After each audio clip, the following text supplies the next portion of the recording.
Look, of course, this is a very worrying development that should rightly concern the entire international community.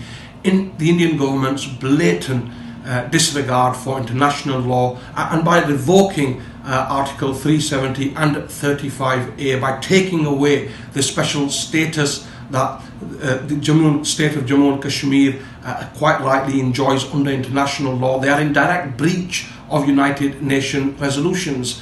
And what's more worrying also is the reports that thousands of troops have now been, further troops have been deployed onto the line of control, and the reports around Kashmiri leaders under house arrest. And this is on top of the persecution, oppression and the serious human rights abuses that continue there on a daily basis. The international community cannot ignore this situation, and we will be writing to the Foreign Secretary and the United Nations. They must firstly condemn this blatant breach in international law by the Indian government, but also now the international community must take this issue seriously, and we must find a peaceful resolution. But clearly what has happened there today highlights again the urgency of the matter.